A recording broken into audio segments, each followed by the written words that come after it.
आयचे पयले वाचप जोना प्रवाद्याच्या पुस्तकांतलें. पूण बायबलाचे जाणकार आमकां सांगतात जोना म्हणल्यार नांवाचो प्रवादी नासलो. ती एक फकत काणी, पूण ते काणयेंतल्यान जायते कितें आमकां शिकूंक मेळटा. निनेवेचो लोक पातकी जिवीत जियेतालो आनी तो लोक जुदेव नासलो, दुसऱ्या धर्माचो. पूण देवाक सगळो लोक आपणाचोच देखून देव चिंता आपूण आतां एका प्रवाद्याक थंय धाडटा आनी जोनाक तो थंय वच म्हणटा.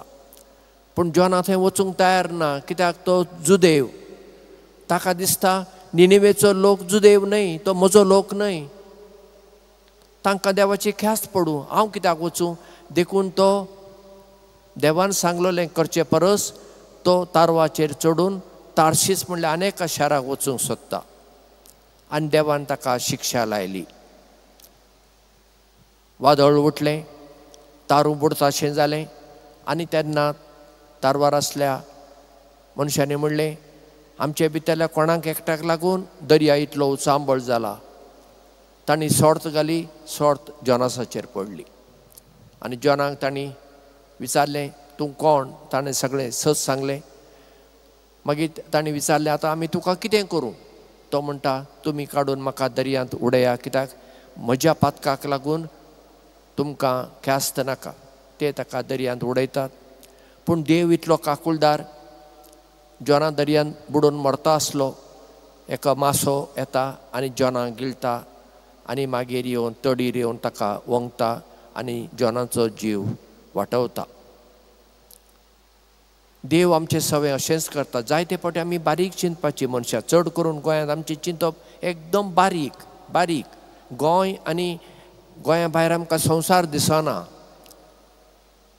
आमचें उलोवपूच तशें एकदम बारीक चिंतपाचें. गोंय गोंयकार इतलेंच आमचें चिंतप. पूण आयचें वाचप आमकां जागयता सगळीं देवाचीं भुरगीं, देवाक मोगाचीं. कोणाचोच नाश जाल्लो देवाक नाका, जुदेवांचोय नाका आनी जुदेव न्हय आसल्या लोकांचोय नाका. देखून तो तांकां वाटोवंक सोदता. हें लिसांव आमकां पयलें वाचप सांगता. हेंच लिसांव आमकां आयच्या दुसऱ्या वाचपांत मेळटा. एकटो शास्त्री जेजूची परिक्षा करूंक विचारता सासणाचें जिवीत जोडूंक हांवें कितें करूंक जाय? जेजू म्हणटा धर्मग्रंथांत कितें बरयल्लें आसा? तो सांगता देवाचो मोग कर आनी पेल्याचो कर. जेजू म्हणटा तें तूं कर. पूण तो फुडें विचारता म्हजो पेलो कोण? आनी तेन्ना जेजू ताका ती वपार सांगता. ती वपार आमी कितलेशेच फावटी आयकलां आसतली. जेरुजलेमांत थावन जेरिकोक एकटो मनीस वेतालो. एक सुरी वाट वचूंक नाका आसलें त्या वेळार, पूण तो एकटोच गेलो. चोरांनी ताका धरलो, ताचे कडेन आसलें सगळें काडून घेतलें, ताका बरेच मार घाले आनी अर्दो मेल्लो सोतो जालो, ताका थंय सोडून ते गेले. तेच वाटेन जुदेवाचो एकटो पाद्री वेता. ताका पळयता पूण पळयनासल्या भाशेन कुशीन वेता. ताचे उपरांत एकटो लेवीत म्हणजे पाद्रीक सिनेगॉगांत वा मंदिरांत आदार करपी, जशें आमचे साक्रिस्तांव आसता तशें. तोय येता तेच वाटेन त्या पडलेल्या मनशाक पळयता आनी वेता. आतां पडलेलो मनीस कोण? जुदेव.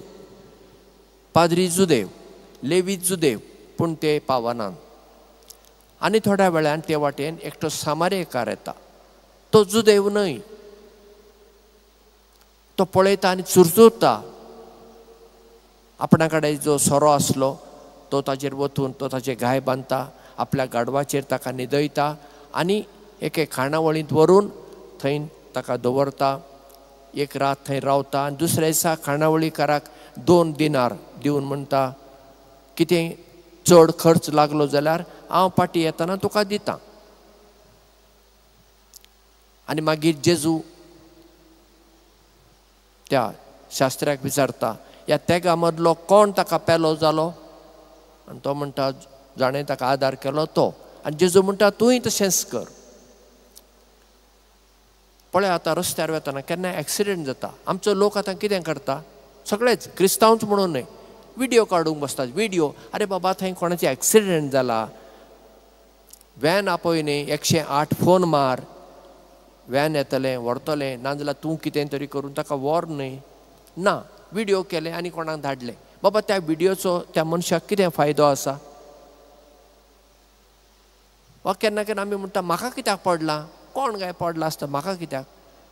म्हाका पडूंक जाय.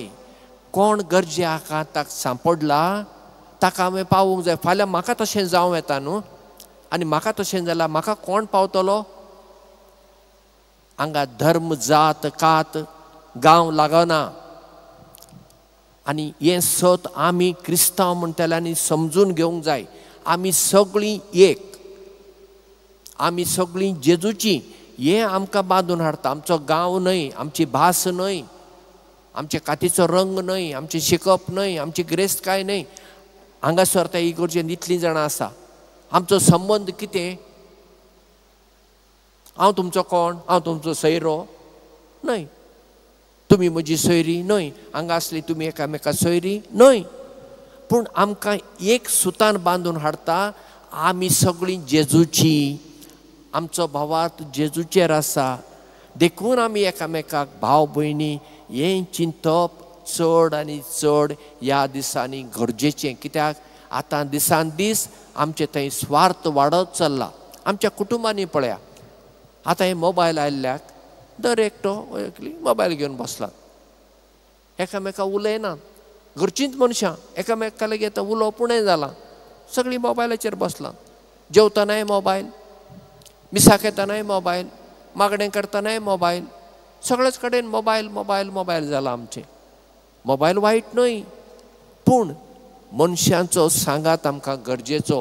फाल्यां म्हाका एक्सिडेंट जाल्यार मोबायल म्हाका पावचो ना, मोबायल म्हाका हॉस्पिटलाक व्हरचो ना. म्हाका मनशांची गरज आसा. देखून आमी मनशांचो मोग करूंक शिकोया आनी सगळीं आमची भाव भयणी हें चिंतप दिसान दीस आमचे भितर वाडोवया.